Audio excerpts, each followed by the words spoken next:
Morning, everybody. This is the morning gathering, the Shabbat morning gathering of the Biblical Lifestyle Center in Texarkana. And I'm Bill, and I welcome all of you to come and be with us for a while.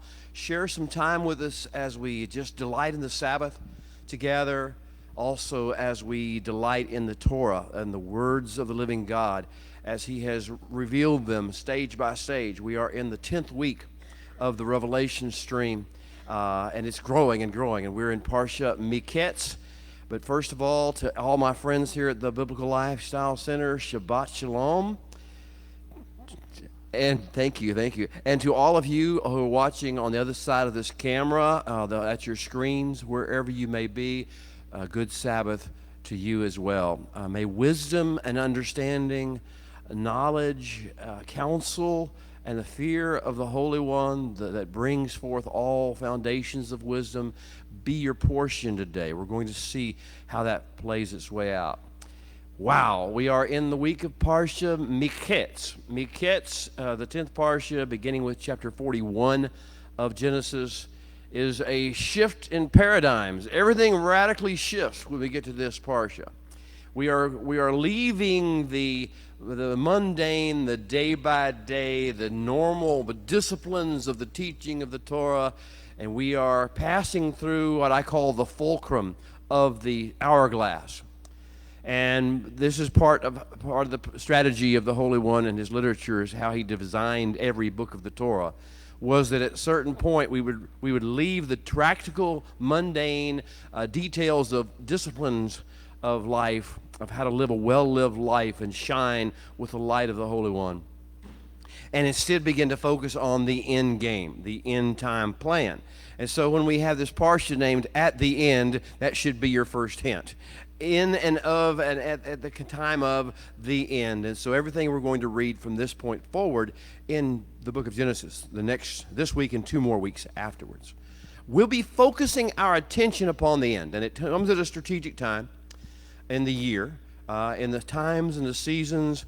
This always happens right about or at the conclusion of the 7 days of radical awakening to reality, the frightening fact of how bad life can be on earth and how dangerous men can be on earth, the Antiochus Epiphanes, the whole 7 days of radical awakening and rededication that we experience in Hanukkah.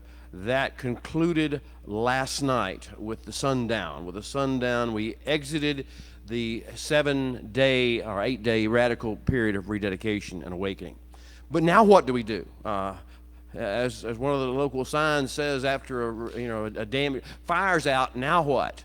Where do we go? And we survived Antiochus Epiphanes the fourth, or Antiochus Epiphanes, who was the fourth, and we have survived the cataclysmic plan to force us to become like the rest of the world and forfeit our covenant calling. We have survived, so what now? How will we behave? How will we act? How will we interact with the world? And what can we expect to see happen? These are the things. So I call this the Parsha of seeing the grand plan for redemption and restoration begin to bear first fruits. Begin to actually have practical application, and we see how it's actually beginning to manifest. It will just begin. This is just the beginning of the manifestation of the first fruits of the grand redemptive and restorative plan. It's all centered around a man named Joseph. Joseph, as most of the world has come to know him. So as we step forth every year at this time, in connection with this confluence or gathering together of Parsha Miketz and the conclusion of Hanukkah, the 8-day period of radical rededication and awakening, as this confluence takes place, we are left with our eyes wide open. I recall one of the songs that I wrote years ago before really dedicating my heart into the Holy One was, and the forests crawled on the desert plains, and our windswept brains were open wide. We were pilgrims looking for a promised land, and we were discontent with illusions. Now, it goes on and goes on and goes on. I don't want to get into the rest of that song, but I want you to get that picture of we've come through Hanukkah, and the forest of life. We thought we were going to find our happiness here. We thought we were going to find our joy. We thought we were going to find our purpose in the things of the cultures around us and the things that they value and the things they prioritize. And Hanukkah awakened us, the whole Maccabean story and the story of what happened with Antiochus Epiphanes. And this is just a prophetic image that keeps recurring over and over again. Now our eyes are open wide. Our windswept brains are open wide. And we're pilgrims looking for a promised land. And we're discontent with illusions. Enough with the illusions. Enough with the fluff. Enough with the hyperbole. Enough with the religion. And it is time for us to find our pilgrimage and our pilgrim's land. So as we step forth, we have to deal with, what do we do now?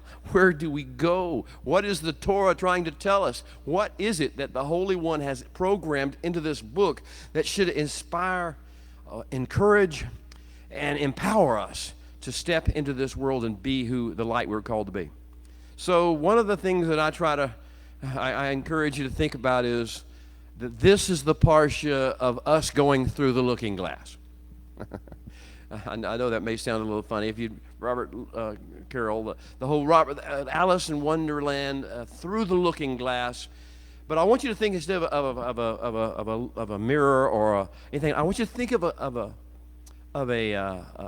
hourglass. And we have all been in the bulb above. We've been focusing on things in the first bulb of the hourglass, the upper bulb of the hourglass. But Hanukkah and Miketz come together. Conflu is not a word. Come together. But you get the picture of what I mean, I hope.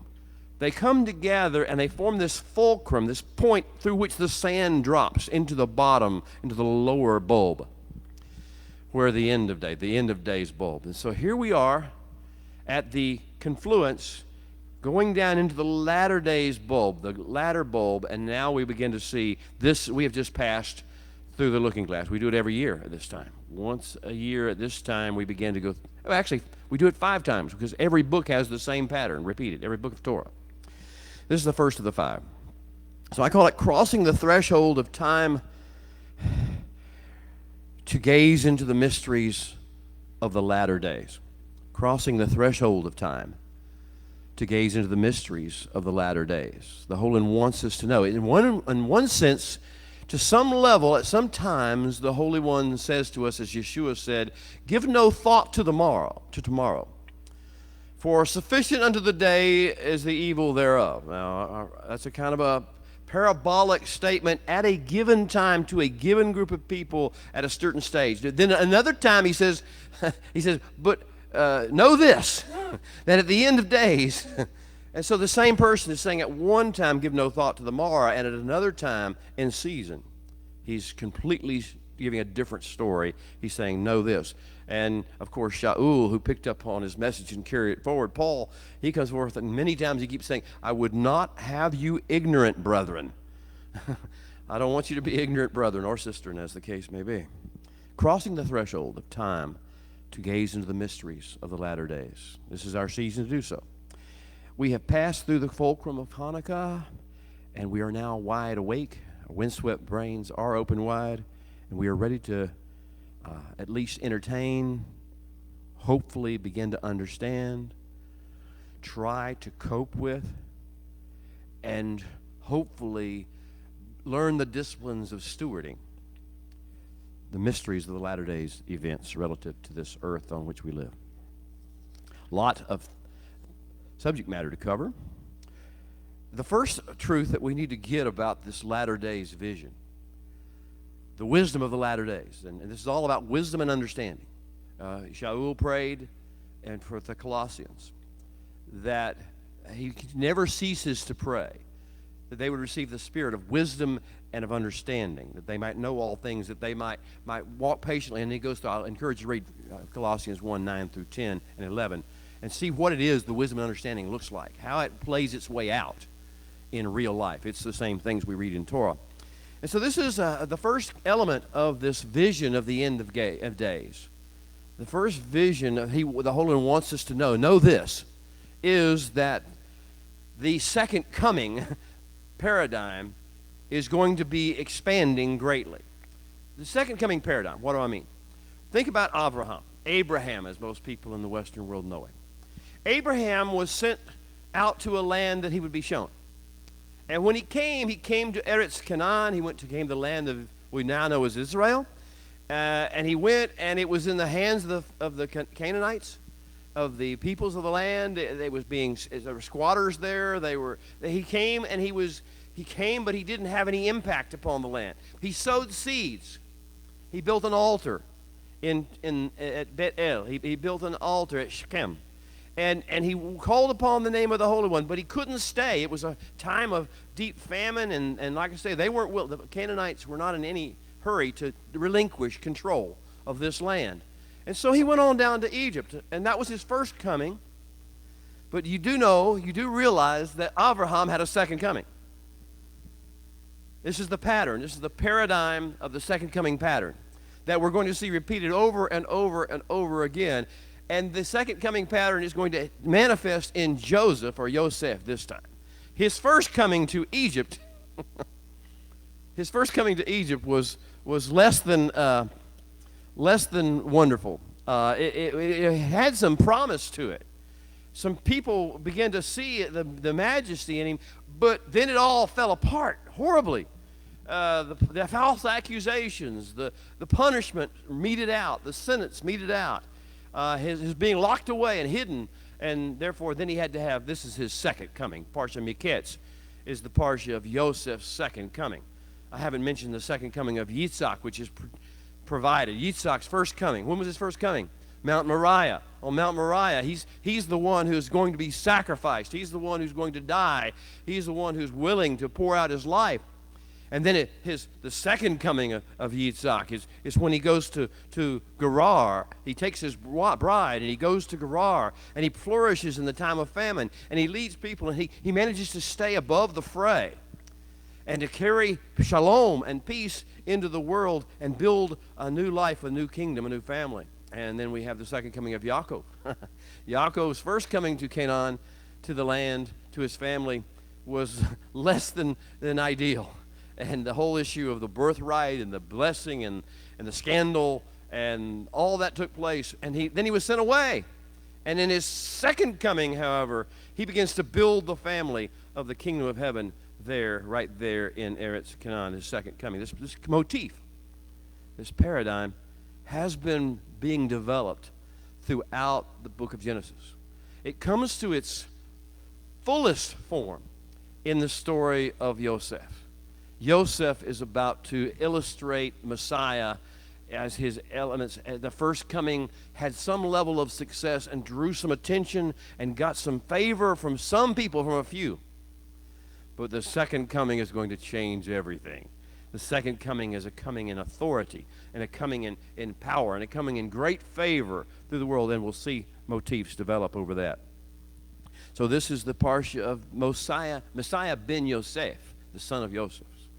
Prototypical ascension. I won't have time to go into great detail, but there is a great line of rabbinical thought about the Messiah.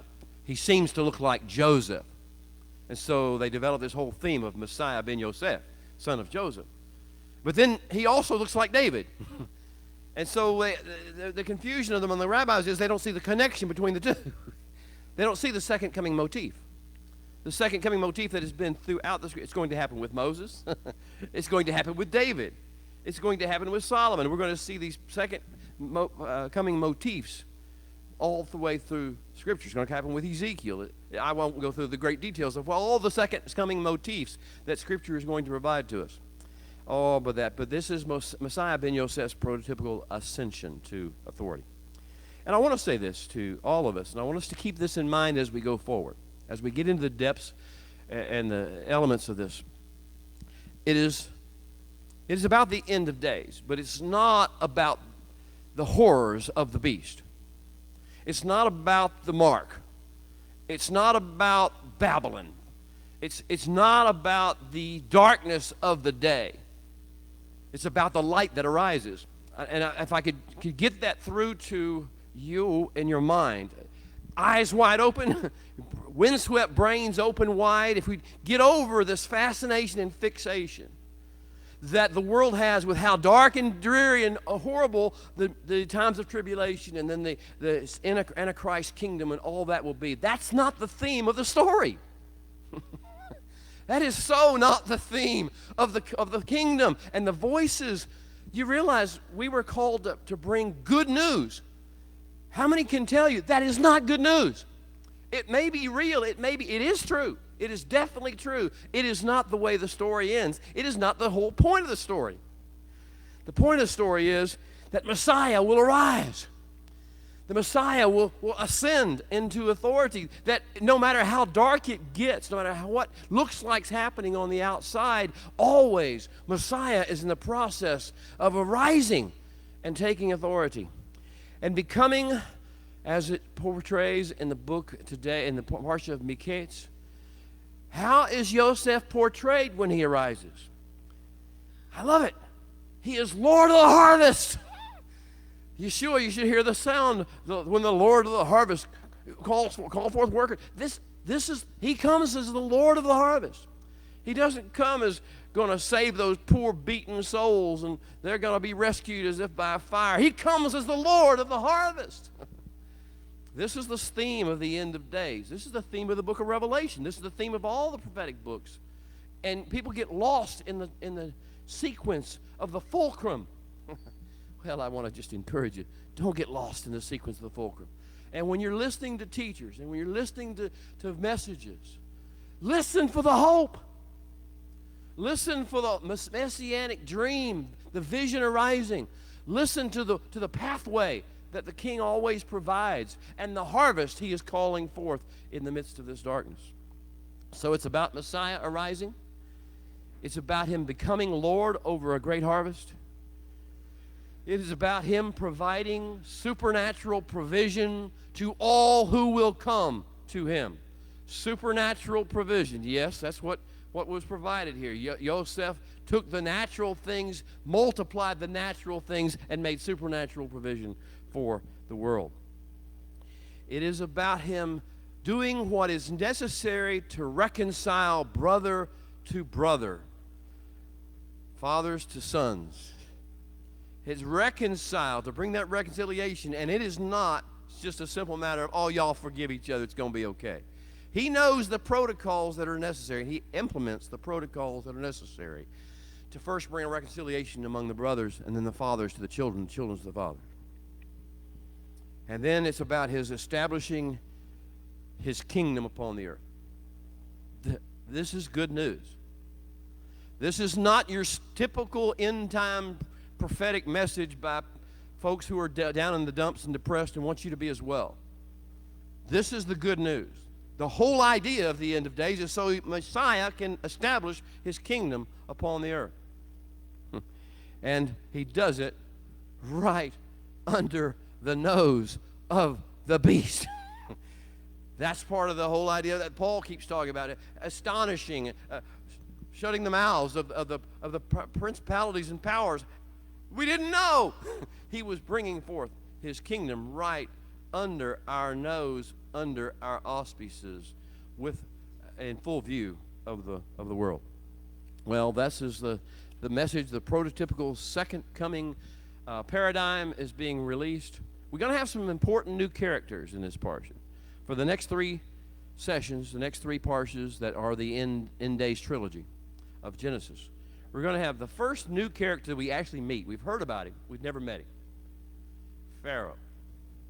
Paro in Hebrew in the text. We've now added the PH to make it the F sound. Occasional P and F in Hebrew sound, depending on where you put the doggish, makes it a P or an F.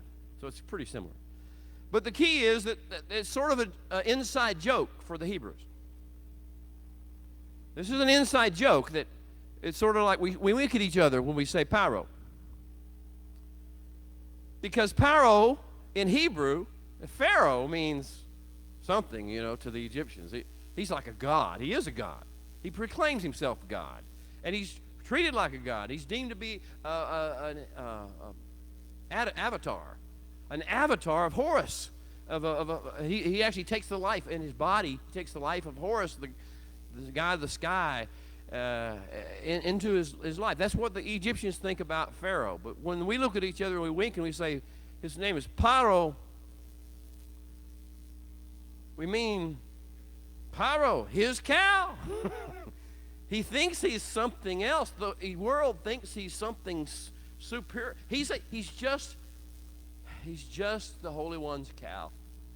He's just his cow.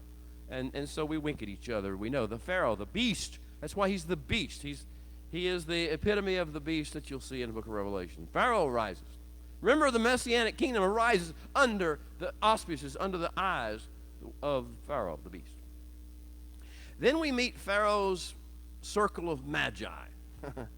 his magi, his magicians, his astrologers, his sorcerers, his wizards, all the ones that are going to seem to have so much spiritual influence and power and have people quaking in their boots.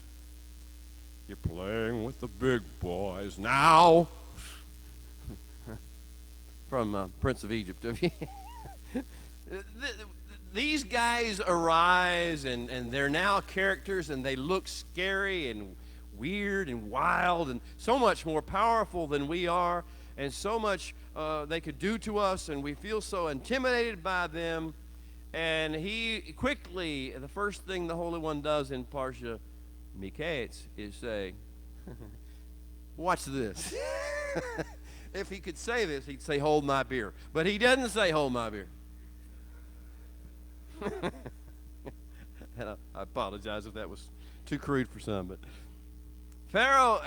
Pharaoh's magi, they look really big. And all these politicians and all these world leaders and the Illuminati and the Trilateral Commission and the build of whatever they are, all these people, Rockefellers, they all look so big. And Bill Gates and Davos and all these people look so huge. And Soros, all these people look so huge and intimidating. And he says, "What's this?"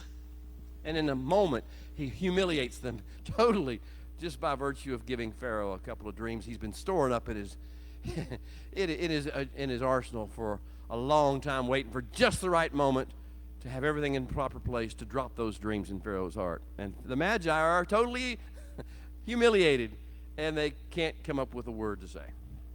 The third prophetic new persona that we're meeting, the character that we're meeting in this story, is Joseph's arranged marriage wife. He's not choosing this woman.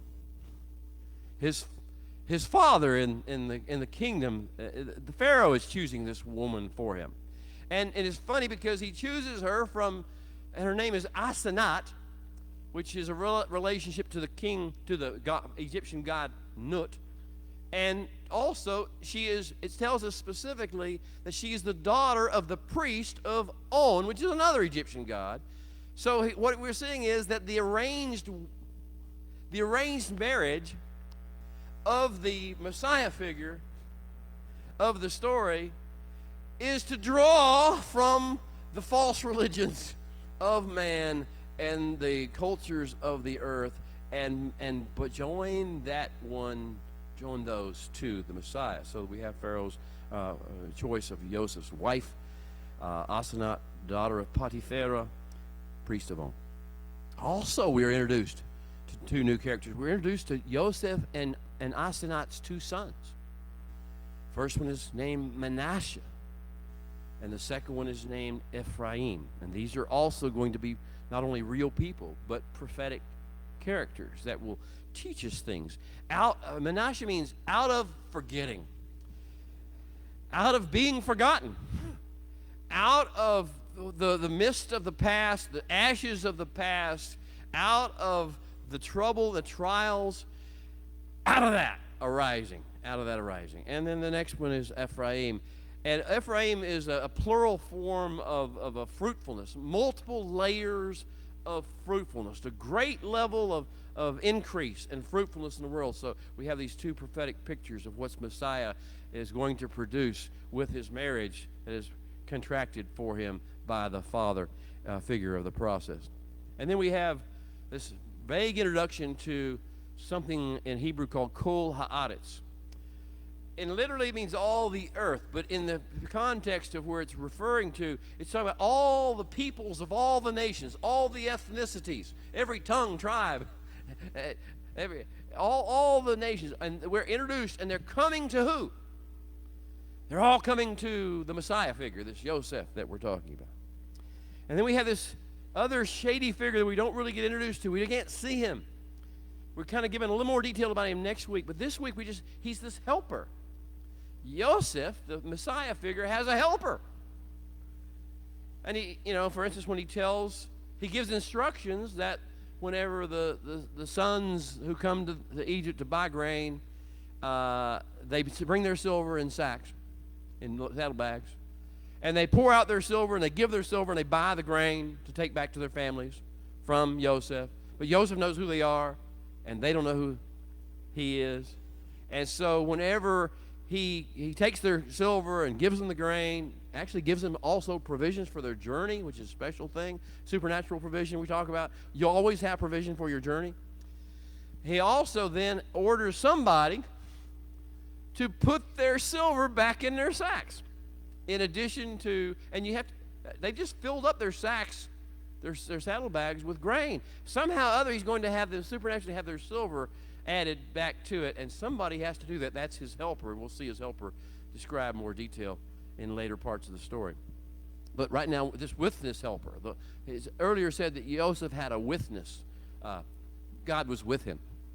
Well, this witness comes in the form of this supernatural helper, and I hope you're realizing in the end of days, the Spirit of the living God, the Ruach, the helper of the living God, is going to be active in very powerful ways.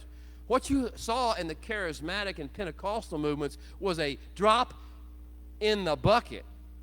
You ain't seen nothing yet of what this helper is going to be doing and how he's going to be occupied. Yeshua could see it. He told you about it in John 13, 14, 15.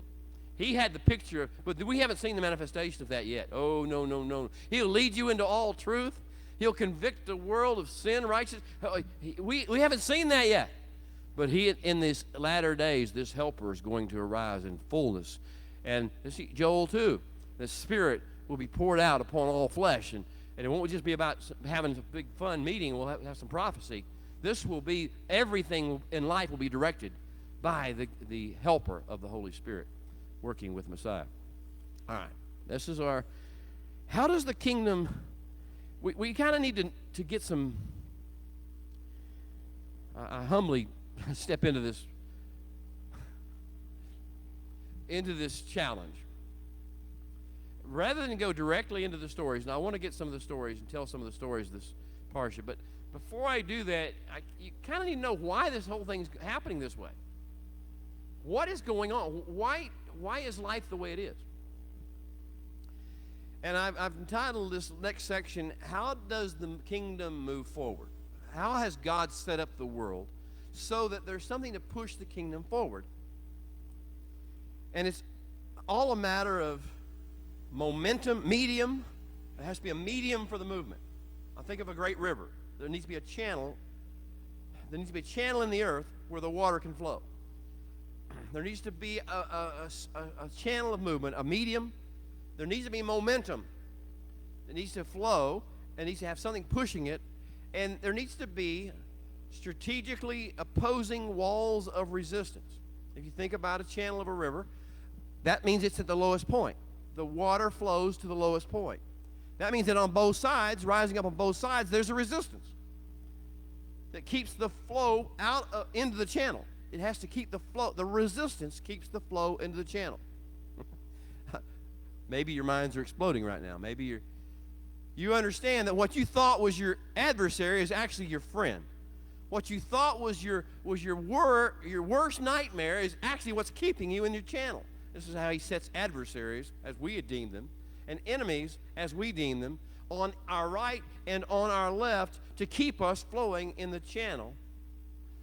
And then to keep the momentum going, the more pressure the adversaries put on us, the more momentum we have to flow forward in the channel. I don't know if that makes sense to you or not. This is the way life in the kingdom works.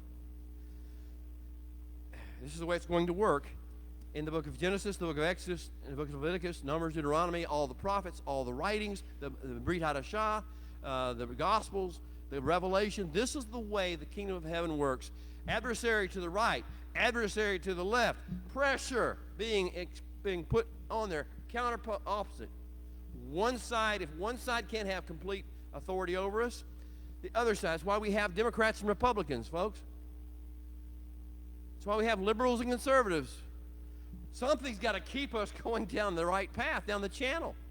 And when one begins to put more pressure on the other, we get infiltrated. We get silt. We get silt in our souls.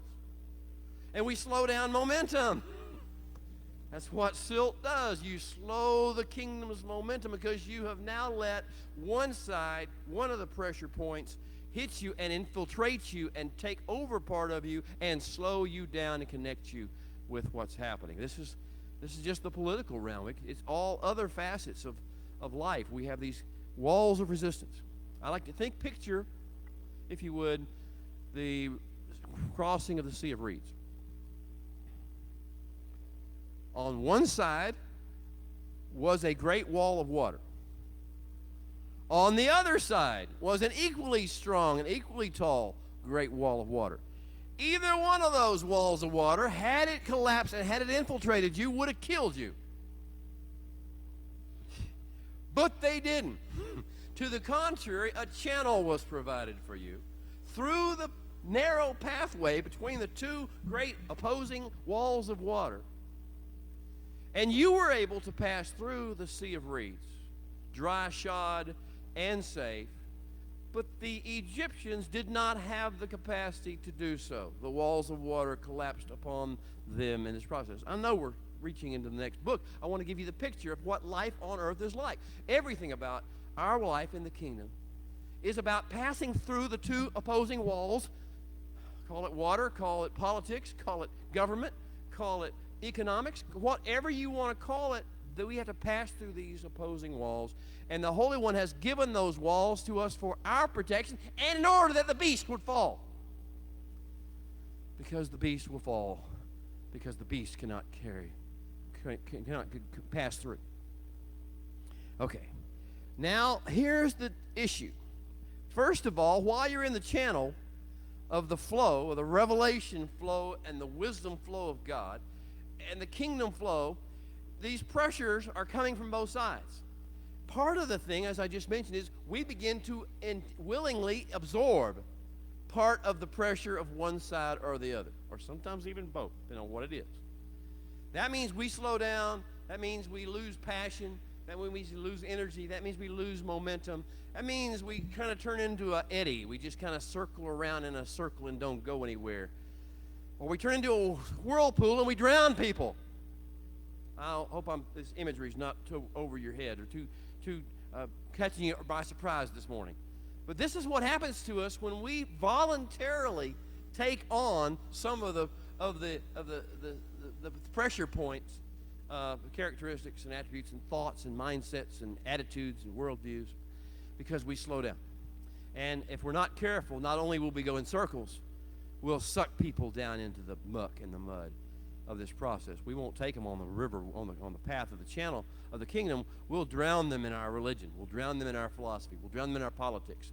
We'll drown them in our theology. We'll drown them in our end-time theology of eschatology. We'll drown them because we have let some of the pressure points come. Now, here's the other process is sometimes on the walls, the pressure, the people on each side, the kingdoms and the dominions on each side get so dark, get so oppressive, get so damaging, like in Antiochus Epiphanes and the Hellenists. They were two walls. We had the Greeks on one side, and we had the Hebrew that had sold out to the New World Order mindset on the other. And between, when they got really, really dark, the pressure is intense. It's very intense. And so the Holy One has these things. He has these methodologies, these tools that he uses to release the pressure. Strategic, boiler room, pressure release valves. Let me just warn you, you're not going to like them. They don't, but he is a is a ecosystem manager. He's a boiler room manager. The Holy One is, and he has to do what's necessary to release the excess pressure. So how will he release the excess pressure?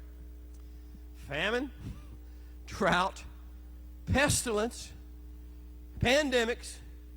He released the excess pressure by wars and rumors of wars that scare the liver out of you. He'll release the excess pressure by volcanoes and storms, hurricanes and typhoons and cyclones.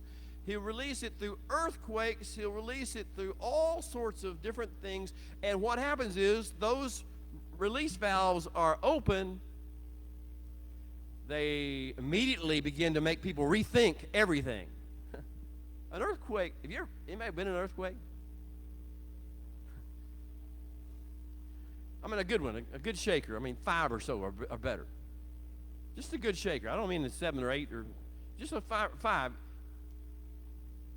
All of a sudden, when that ground starts shaking, if you're in a building, you're in a car, you're on the ground, there's no place to stand. You don't have any solid foundation. All the foundations are shaking. And you don't know it's going to be just a few seconds of a tremor. This may be the big one, right? You don't know. And it's a scary thing when you're conscious and alert and suddenly everything around you is shaking and things are rattling off the wall and windows are breaking. This is a moment, and it will change your focus completely from whatever you were thinking about before. Whatever you were in the middle of before, I guarantee you it will get your attention. Same thing when the hurricane's coming. Well, you got some hurricane survivors over here. I mean, we know this, the Katrina survivors among our group. And the same thing with regard to a volcano that erupts. It changes everything. It changes your focus. And so these are pressure release mechanisms that the Holy One uses. The pressure release mechanisms are designed to take place in the walls of pressure, the walls of resistance. Only to the extent we get caught up in what they're doing and we get infiltrated by their silt, do they adversely affect us to the same way, because we're in a channel at the lowest level. We're with the momentum flowing with the kingdom. It should be. All right, what happens when you have one of these pressure release mechanisms take place in the earth? And I mentioned the first one is famine, because that's what we're going to see. This is the pressure release mechanism that the Holy One is about to use in the earth to regulate the pressure that's being put on his people. And it's first going to be famine. So when pressure release mechanisms are activated by the Creator, they challenge people to the core of who they are and what they value and prioritize. Okay. I'm going to now get into the story here. Well, I said that the pressure release activation plans, the toolkit that the Holy One uses, are not designed specifically for us. We should be able to transcend them, like we go through the Red Sea. However, to the extent we absorb the silt of our societies and the darkness around us, when we begin to think like they think, value what they value, hate what they hate, get angry about what they get angry about, get happy about what they get happy about, lust after what they lust after. When we get into that process, we get all absorbed into one side or the other, or we get schizophrenic and we can't looking for it back and forth to this one to that one. We have the secular world and the religious world, two pressure points, and if we kind of look back and forth, we sort of straddle the fence. Well, I like it over here. Oh, I like it over here. And neither one of them is the channel that we're supposed to be traveling in. When we get absorbing these things, we get affected negatively by this. And what happens with us is, it is the wake-up call. We have been like in a hypnotized sleep. Hypnotized. 6 o'clock news. You are getting sleepy. Science. The modern, which is not real science, it's just people talking, saying we're scientists, so what we say is science. You are getting sleepy. Medicine.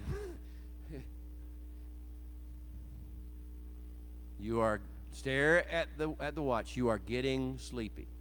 Politics. Stare at the watch. Come, stare at the watch. I dare you. Don't you dare take your eyes off the watch. Stare at the watch. Republican, Democrat. Stare at the watch.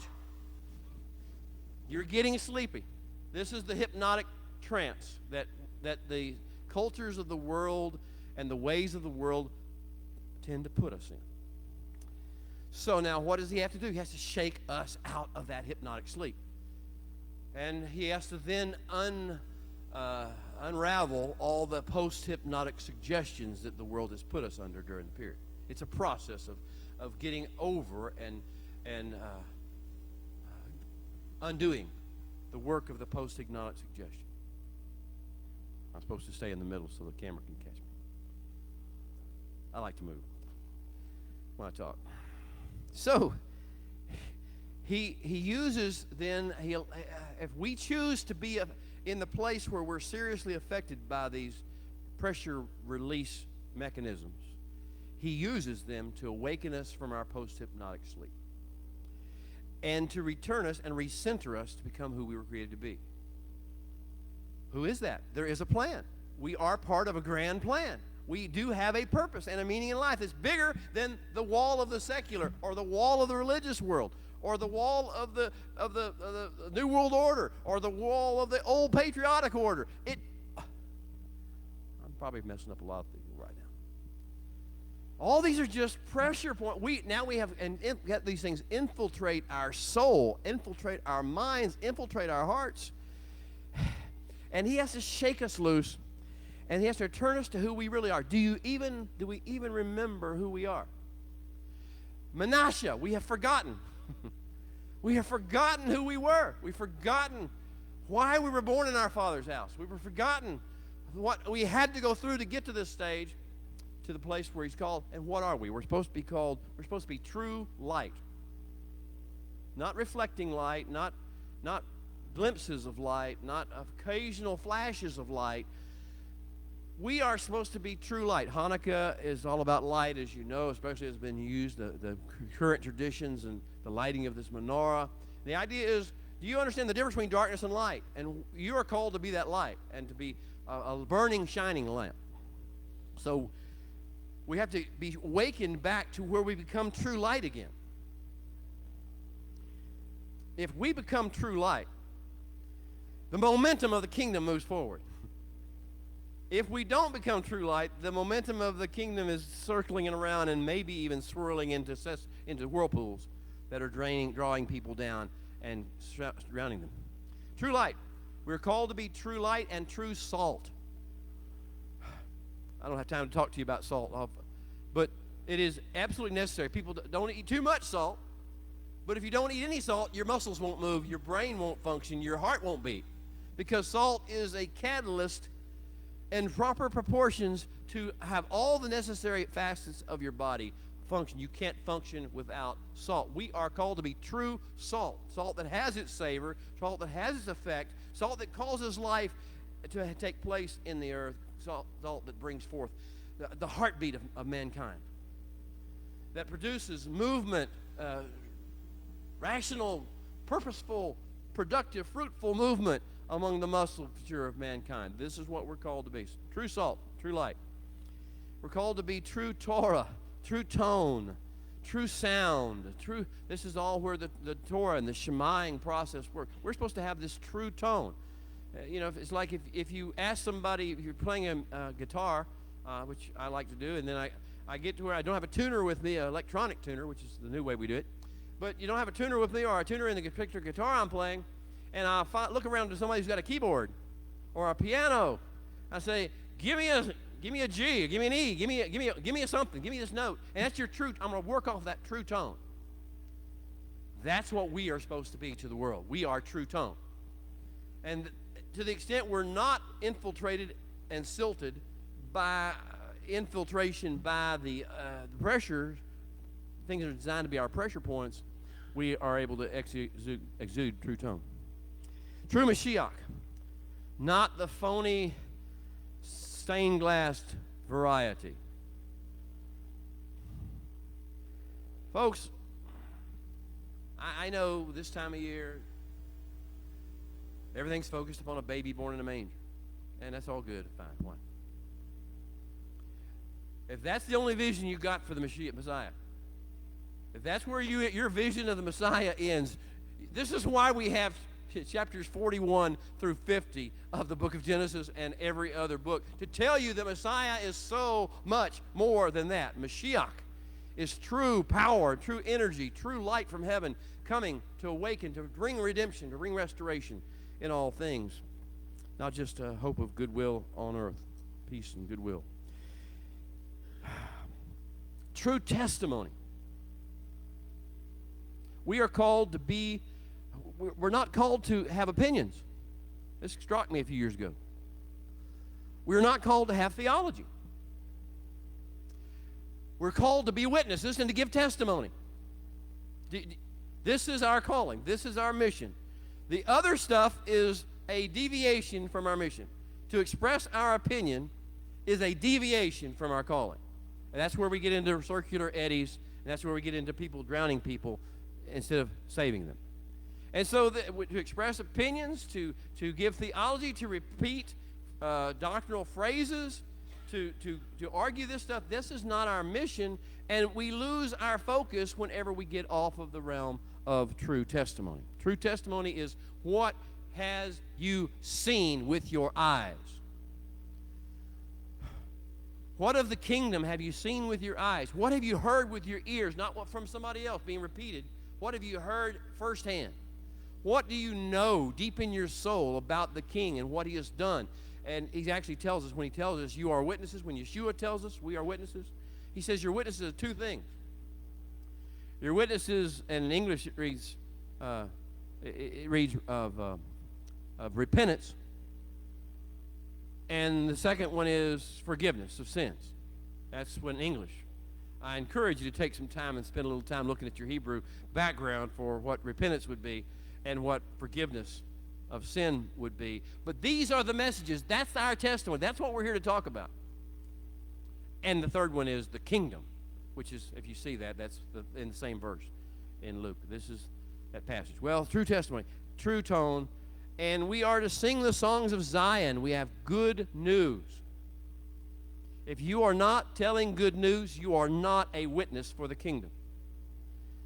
If you are telling bad news, if you're telling fearful things, if you're scaring people the liver out of them about whether the vaccine is or is not the mark of the beast, if you're reading about the builderbacks of the Trilateral Commission or the Antichrist, this is what you're talking about and how scary it is and how bad they all are. If this is your message, understand this. You may be right, but you are not a witness for the kingdom of heaven.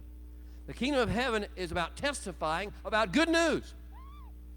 All right, and so I hope we get back to that. That must happen. We must get back to good news if we're going to have the impact we need to have. Well, activate pressure release. I almost like you hear this command on a ship. Activate the famine. With the advent of Parsha Miketz, the great paradigm shift that the Holy One has been preparing for is going to come into manifest. All right.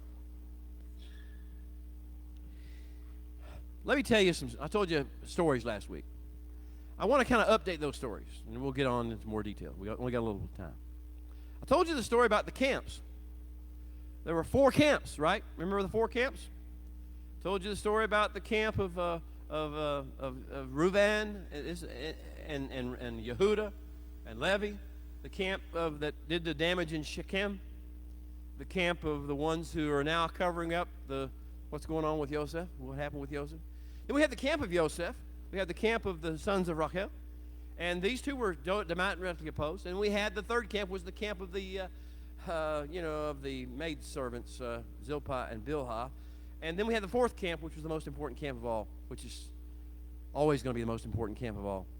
The camp of the angelic host, the camp of the throne room of heaven, the camp of the king, the camp of the great unseen but more real than the things we see down here. This is the camp of the king. And so we have these 4 camps. Well, what's happened in the camp of Yosef? Well, we read that last week, right? What happened in the camp of Yosef? Well, it coincided with what was going on in the camp of Yehuda and Reuven and all those guys and the elders. And the camp of the 4. And as you well know, all we have back at the main camp where Yaakov is Yaakov is now sitting there wondering what on earth has happened. All he's got of Yosef is a tattered, blood-stained coat of many colors. He has no answers. He has no closure. Yosef, every day, I can imagine he leaves it right there beside. When he wakes up, the first thing he sees is the tattered, blood-stained coat of many colors of his son. And he recounts, what did they say? Nobody saw it. Nobody told me they saw it. Nobody told me they saw it. They just found the coat. And they left me to my own conclusions about what might have happened. Maybe a wild beast found him and tore him to pieces. Maybe they did it. But one thing or another, what we know is we have Yaakov just in shock and awe and holding on dearly to Benjamin, the last of that camp, of the camp of Joseph. And we have the elder brothers, and they've gotten older. It's been 22 years have passed.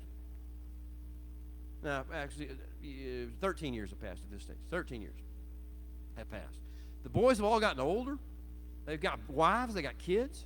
They got a little secret. Like all 10 conspiratorial voices. You haven't told anybody, have you? No. You know what happened. You're going down with me. If we go down, we're all going down together. And here's Yehuda, and here's Reuben and Shimon and Levi and Zebulun, and all the others are now in it too. Now the camp of the 4 bond servants, the 2 bond women are in it as well. Only one's not in it is Benjamin and Yaakov. And so as they go, they're carrying the weight of this silt, the infiltration of the world in their lives. Now, pressure build, pressure build, pressure build, pressure build. Because you see, the law of sowing and reaping is in effect. As long as we don't find an avenue out of the law of sowing and reaping, which is the avenue of teshuvah and forgiveness of sin, if we don't find that avenue, then pressure continues to build. It may be happening in you right now. It may have been happening in you for years. Something you got under the cover, under the blood covering, under the forgiveness covering, under the teshuvah covering with regard to some things, but some things you've held on to. Some things you've held on to. Some things you're holding on to right now. And these things are going to keep building until there's a pressure release. Or we're going to have teshuvah and forgiveness of sin. One of the two is going to happen. Well, in the camp of Yehuda and Reuben and the 4 bond servants, in the camp that has those under it, it's building and building and building and building. And the pressure release will happen, and it will be traumatic and yet glorious all at the same time. So let's kind of get into that process. Joseph, on the other hand, he got sold into Egypt. Where is he? 13 years later. 13 years later. He's in the dungeon. He's in the prison. Sentenced for a crime he didn't commit. Wouldn't commit. His words were, how could I sin against God and do this thing? And their words were, you did it and I've got the evidence. Your coat's right here and you're naked. So obviously you must have done it. And so he's in prison. And though he excels in prison, it's kind of like being being a big fish in a small pond, you know. He hadn't got much influence until Pharaoh sends his cupbearer and his baker into the same prison, and wow. But then even yet, you interpret the dreams. Joseph interprets the dreams. Amazing interpretations. They come true. Cupbearer lives, baker dies. Cupbearer lives, goes back to his work. He's back and he forgets everything that happened. He just Menashe. He goes Menashe on everybody. He's forgetting everything. And it's maybe hard to bring that kind of stuff back up. Pharaoh, you remember back when you thought I committed treason against you, and you really didn't like me, you were really angry with me, and you put me in prison? He didn't want to bring that up. I mean, I get that. But so we have to have a pressure release. We have to have something happen. And so the creator of the universe designed something to happen. Let's read about it. How about that? First of all, before we stand and we read, imagine Pharaoh's house. Pharaoh's bedchamber. We get to go to Pharaoh's bedchamber. I don't know if you want to or not. We're going to Pharaoh's bedchamber. And you can imagine the sounds coming out of that room. The groans, the grunts, the shouts of the sleeping Pharaoh and his guards saying, should we go wake him up? What should we do? I mean, you don't want to wake up Pharaoh at just the wrong moment. So they let him go through the process. He sleeps, he dreams. Let's read. If you would stand with me, or at least take notice of who you stand before at this particular stage as we read the words of the living God. And I'll pray this prayer from the Psalms. Open our eyes, O Holy One, that we may see wondrous things in your Torah. For we are but strangers in the earth. Do not hide your commandments from us. Our soul cries out for your judgments at all times. And so now may the entry of your word bring light and understanding to all. Amen. Beginning with chapter 41, verse 1. And then it came to pass, Miketz, at the end of 2 full years of days, that Pharaoh had a dream. And behold, he stood by the river. Suddenly there came up out of the river 7 cows, fine looking and fat, and they fed in the meadow. But then behold, 7 other cows came up from after them out of the river. They were ugly and gaunt, and they stood by the other cows on the bank of the river. And the ugly and the gaunt cows ate up the 7 fine and fat-looking cows. And Pharaoh came awake. And then he fell asleep, and he dreamt again a second time. And suddenly 7 heads of grain came forth from one stalk. They were plump and good. But then behold, 7 thin heads, blighted by the east wind, they sprang up after those others. And the 7 thin heads of grain devoured the 7 plump and full heads of grain. And Pharaoh awoke with a start, and it was a dream. And it came to pass in the morning that his spirit was troubled. I bet it was. And he sent and he called all the magi, the magicians of Egypt, and all its wise men. And Pharaoh told them his dreams, but there was not one of them who could interpret them for Pharaoh. The chief butler spoke to Pharaoh, the cupbearer, that is, spoke to Pharaoh, saying, I remember my faults this day, when Pharaoh was angry with his servants and put me in the custody of the house of the captain and of the guard. Both me and the chief baker, we each had a dream in one night, he and I.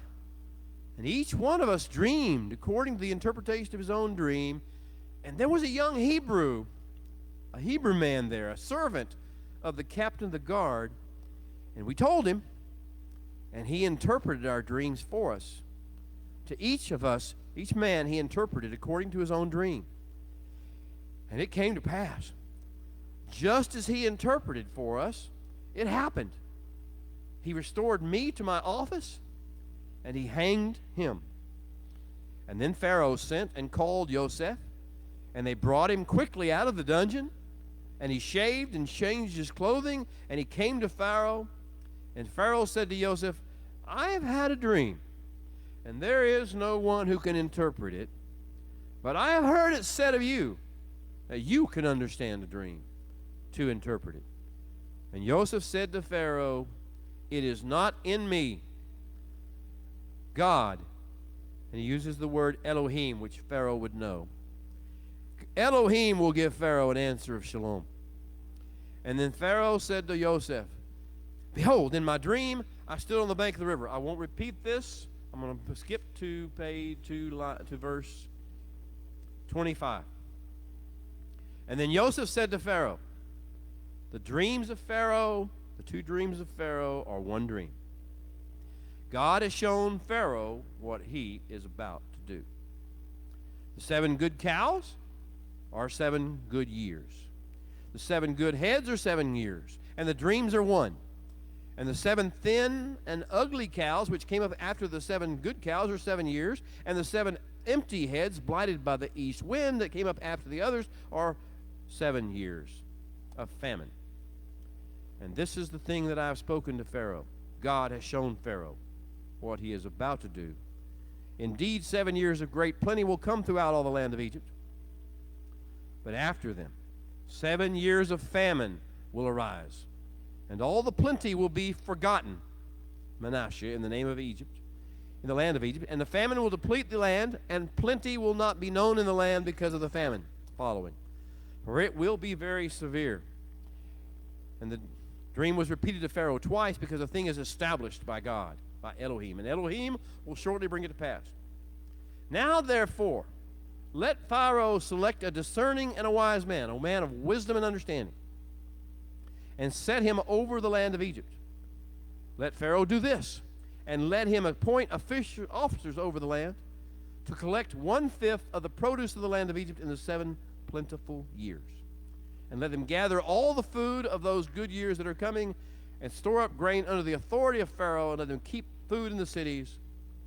Then that food will be a reserve for the land for the 7 years of famine, which will be in the land of Egypt, that the land may not perish during the famine.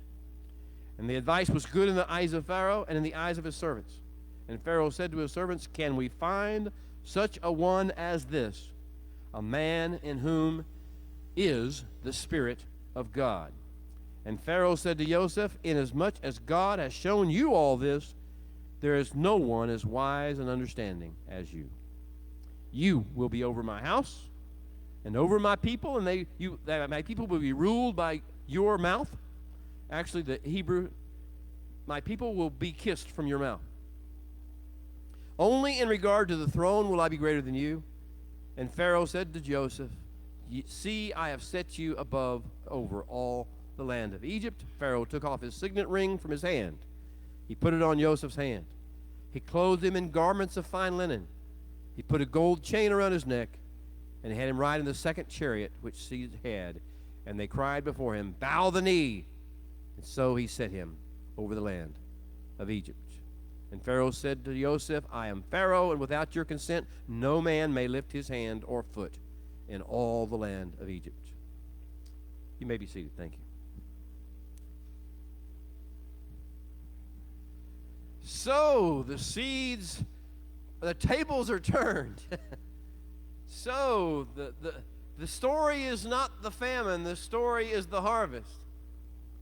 So the story is not the devastation, the story is the redemption. And so this is the way it works in the kingdom of heaven. The focus is always upon not what the adversary is doing, not how bad the world can get or how evil people can be. It's upon how the kingdom of heaven goes through a channel and gets to the other side, and we come through shining and more powerful than ever. I want you to get this picture, if you would, with me. The world is not, it is getting worse. The pressure is increasing from both sides. That should be our wake-up call. There's a pressure release coming.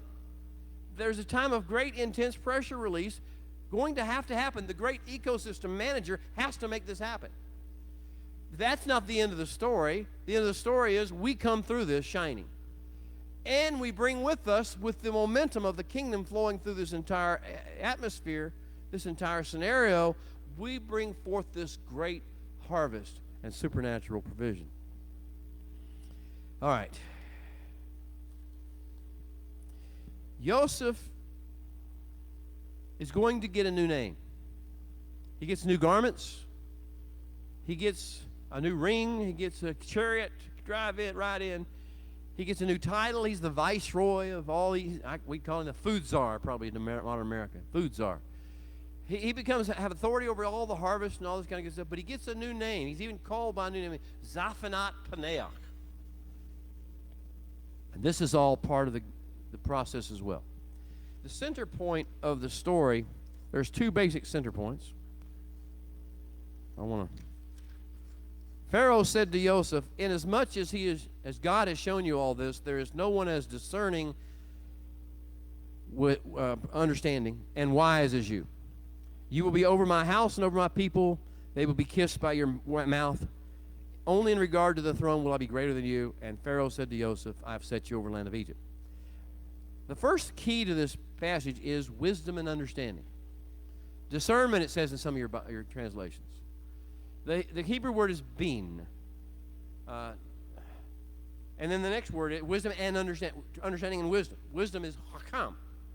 And these two things are the critical elements by which we are going to navigate through the darkness of the former days. The wisdom and understanding. Joseph had wisdom and understanding. And if you notice, this is a recurring theme, wisdom and understanding. What was it that Bezalel and Oholiab, the master craftsmen of the tabernacle, are said to have had? God gave them a spirit of wisdom and understanding, of bin and hakam, in order to do all kinds of work, all kinds of masteries. Usually you have one area where you're a master of, and maybe you tried, or jack of all trades, trying to do a bunch of other things, but no, they were masters of all trades. They became masters of everything. Their job was to build a dwelling place for the creator of the universe where he could show his majesty and yet interact with human beings on the earth. No small task. I mean, the ultimate task of all things, to build a throne room environment on the earth where men could contact and have a conversation with their king, with God, the creator. And they were given all manner of understanding for that. I'm trying to get all my other processes. We got Daniel. When Daniel was taken away in captivity to Babylon, chapter 1, and we see it again in chapter 5. First of all, Nebuchadnezzar says, we recognize that there is wisdom and understanding in this boy. And then we get to Belshazzar. After Nebuchadnezzar is gone, Belshazzar in chapter 5. The spirit of wisdom and understanding is upon you, Daniel. So this idea, okay, we got Joseph, pattern of wisdom and understanding, the spirit of wisdom and understanding. We have Bezalel and Oholiab. We have Daniel. We're going to see this develop over and over again. And then, of course, in Colossians, we have this prayer that Paul prays for us. All those who follow Mashiach, all those who know the Messiah. He says, his prayer is, I do not cease to pray for you. Now, before I go any further on this, I want to talk to my friends on the other side of the camera. The Philippines, in South Africa, in Australia, in New Zealand, in Israel, in England, in Europe, South America, North America, all through the continent. I want to talk to all my friends, and I want to talk to all of you here, and I want to say this prayer is for you. And in this particular moment, in this time as we're passing through the fulcrum into the vision of the latter days, in a perspective of how we're going to transcend and overcome these things, this prayer is essential for you. And I'm praying this is happening as Paul's praying it over you. I'm praying. I do not cease to pray for you, and to ask that you may be filled with the knowledge of his will in all wisdom and spiritual understanding. Now let's see how that plays its way out, what it looks like. That you may walk worthy of the Lord. That you may walk worthy of the Lord, fully pleasing him, being fruitful in every mitzvah, in every good work, and ever increasing in the intimate knowledge, experiential intimate knowledge of God himself. That you may be strengthened with all might, according to his glorious power, that you may receive patience and long-suffering with great joy. All right, now those elements of what this wisdom and understanding look like should be hopefully radiating over you. This is what Joseph was able to have. This is what Bezalel and Oholiab had. This goes with the Spirit. And it says specifically, it doesn't come out of your natural being. It doesn't come out of your training or the books that you've read or the courses you've taken. It doesn't come out of your bloodline. It comes out of the Spirit. It is the Spirit, the Holy One of wisdom and understanding that flows, out of which flows all these things. Now, I therefore am praying that you will be immersed and washed and filled and overcome and caught up in the flow of the Spirit of God, the Spirit of wisdom and understanding. I pray that for each one of us, because we will need this. But we can have this. This is our destiny. This is our portion. This is what He has called upon and released into the world for us to have. So the first key factor is to attach ourselves, to draw into, to invite the Spirit to come, to bring us the wisdom and the understanding that we need to be able to transcend these days and go through these situations. The second key point of the Parsha, and we'll be through out of time for the first part of the session. The second key point of the Parsha, Genesis 42, 33 through 34. As you recall, Yaakov wakes up in the morning, I think, and sees the coat of many colors. I somehow believe there's still a hope in his heart and a lot of wisdom in him. What he knows and what he doesn't know, I don't know. But he says, I can see. Yaakov saw that there was grain in Egypt. How did he see grain in Egypt?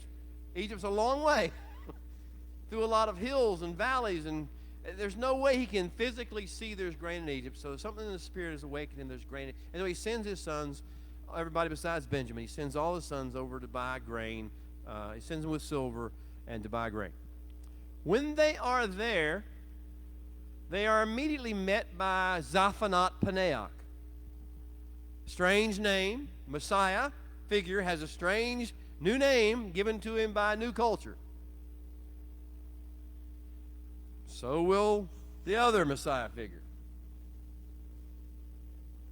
He's dressed up in stained glass figures and shapes and looks, and he looks a certain way. He doesn't look like he really is.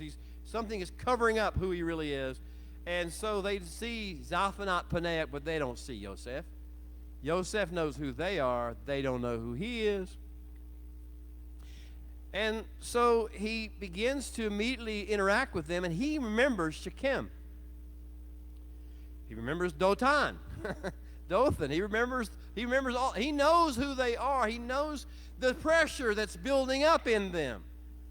Right? The whole reaping what you're sowing thing. He knows they have to have a pressure release. That's the way the kingdom works. Wisdom and understanding. And so he says to them, you're spies. Which is exactly what they were then. They came to spy out and see, because this is what they did with Shechem, right? This is the way they work. This is the way in the flesh they have been infiltrated, and they're spies. And so he sees them for what they are, and he declares, you're spies. And then he says, and they said, no, we're honest men. We're honest. And he says, I can imagine what happened when they said, we are honest men.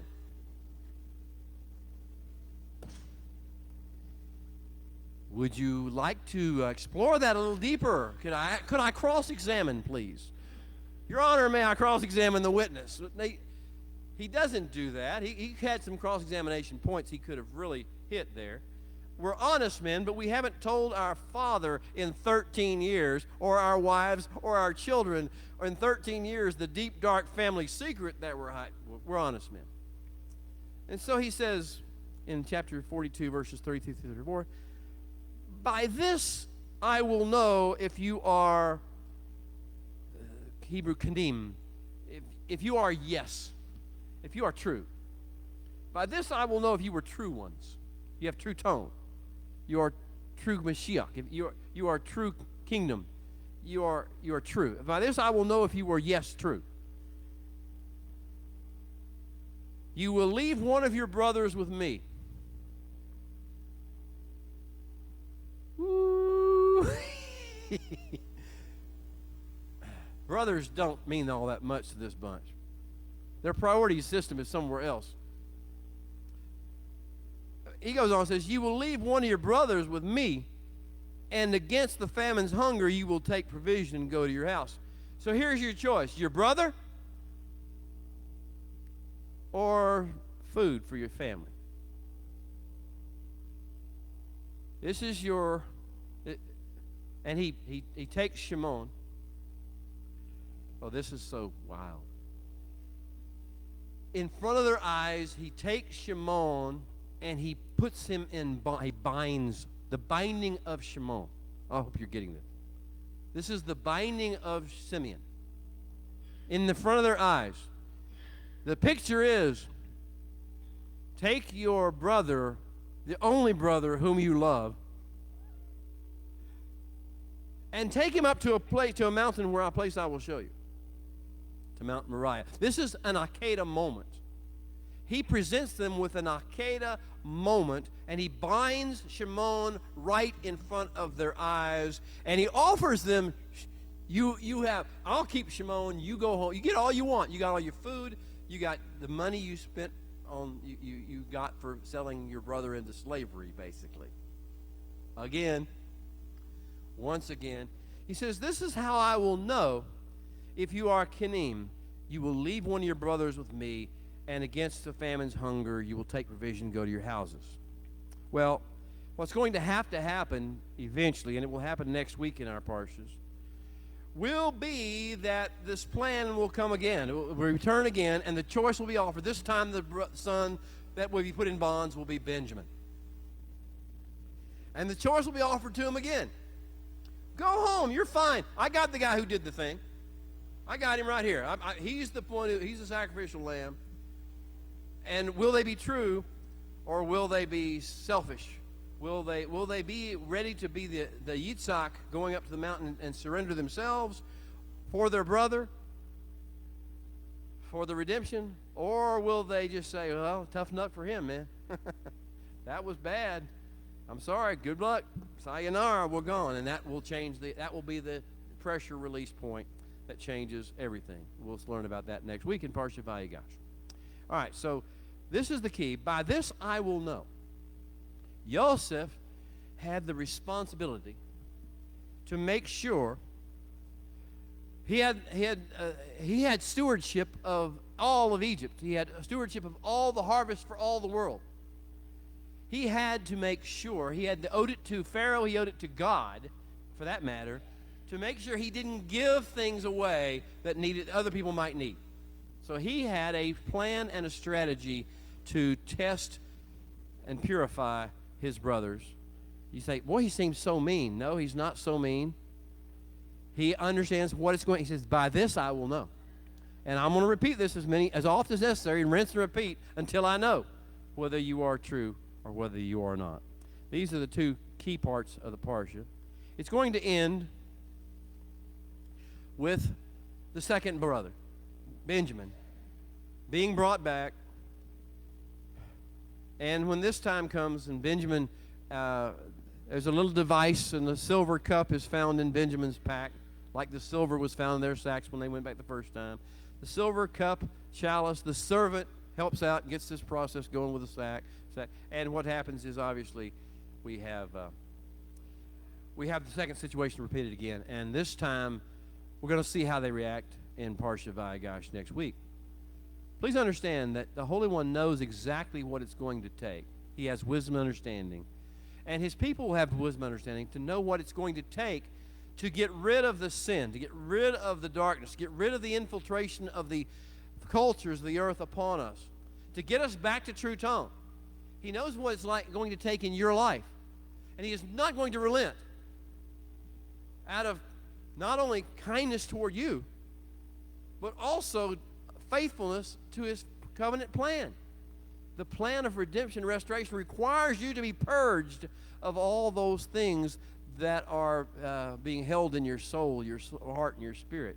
Your animosities, your ill will, your deep, dark secrets of grudge and hate and fear and intimidation. All these deep, dark secrets that you have must be released, because, you see, we are true light. That's what we're called to be. True light, true tone, true life, true hope in the world. Well,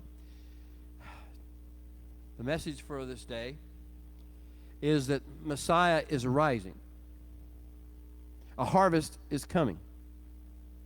We are called to be participants in that, laborers in that harvest. But we got some things to get straight first. And he knows the protocol, and he's in the process of doing what it takes, with pressure points here, pressure points there, with issues coming up here and there to bring us to that point. Let's hope it doesn't require earthquakes, famines, pestilences, worse than we've already seen in this process. Earthquakes, like I say, volcanoes and all that process. Are we ready to move forward? Are we ready to go back to him, to make teshuvah and receive that forgiveness of sins? Are we ready to join the work of the kingdom and do only that, and make that our priority? For all of you, welcome. Thank you for joining us by camera, by video today. I ask that you would please leave your name, your location, country, where you are, city if you're in America, or location, state. I do go through all of the comments. I answer the questions as best I can. I respond to the comments if I can. I also pray over every single person who puts their name, and I pray over their place that they are from. So I know I'm not the only one. Please do that. And meanwhile, have a wonderful Shabbat week, a good Sabbath, and be blessed and release wisdom and understanding into your world. Amen. We'll see you next week.